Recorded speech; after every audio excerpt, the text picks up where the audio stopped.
Komunitas akuatik. Dalam komunitas akuatik, jumlah energi dalam berbagai panjang gelombang menentukan seberapa jauh cahaya ditransmisikan melalui udara dan ketersediaan cahaya bagi tanaman.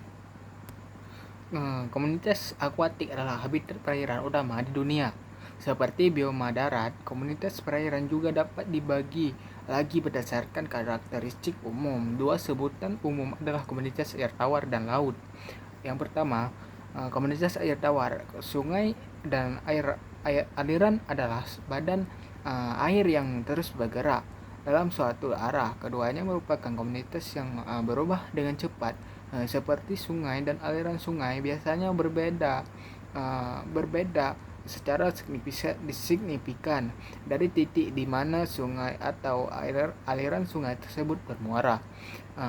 Beragam tumbuhan dan hewan dapat ditemukan di komunitas air tawar ini, antara lain ikan trout, alga, cyanobacteria, jamur, dan tentu saja berbagai jenis ikan.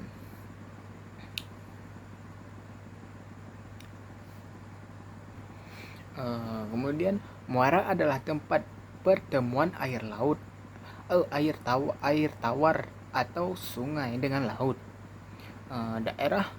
Daerah yang sangat reproduktif ini memiliki keanekaragaman tumbuhan dan hewan yang sangat beragam. Sungai atau aliran sungai biasanya membawa banyak unsur hara dan sumber pedalaman, sehingga muara mampu mendukung keanekaragaman yang kaya dan produktivitas yang tinggi.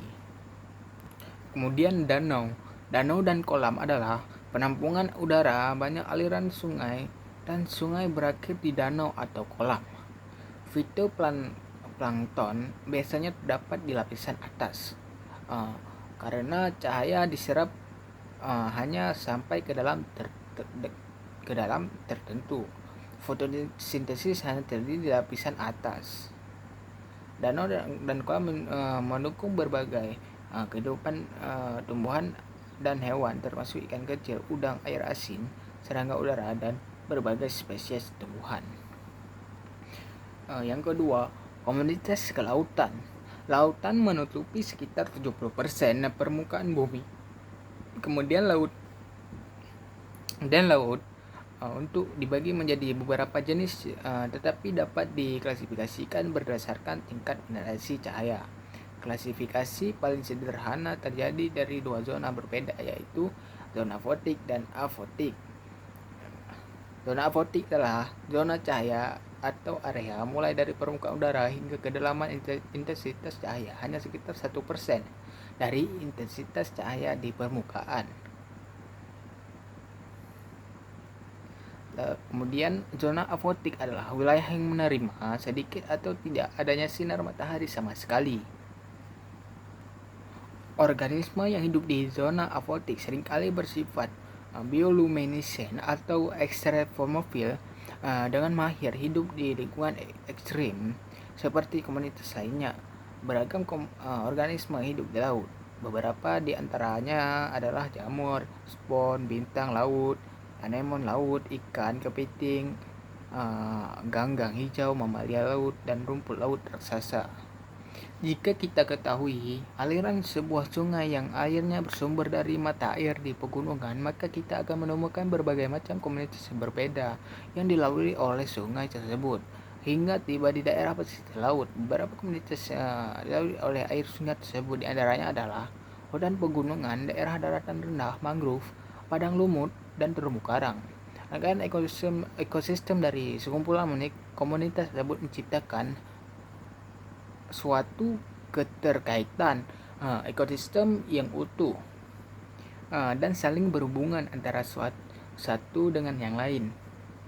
Komunitas hutan pegunungan dan daratan rendah tergolong ke dalam ekosistem darat, sedangkan komunitas mangrove, padang lamun, dan terumbu karang termasuk ke dalam ekosistem pesisir. Komunitas mangrove, padang lumut, dan terumbu karang memiliki peran yang saling mendukung bagi keutuhan ekosistem masing-masing. Mangrove memiliki peranan sebagai penjebak hara dan sedimen pelindung daratan dari abrasi dan intrusi air laut, dan menjadi tempat berlindung bagi banyak organisme laut. Komunitas Lamun memiliki peranan yaitu mengurangi energi gelombang, menstabilisasikan substrat sehingga mengurangi kekeruhan, menjebak zat hara, serta menjadi tempat bertelur dan mencari makanan. Sedangkan terumbu karang sendiri mempunyai peran yaitu mengurangi energi gelombang, juga memperkokoh daerah pesisir secara keseluruhan dan menjadi habitat bagi banyak jenis organisme laut.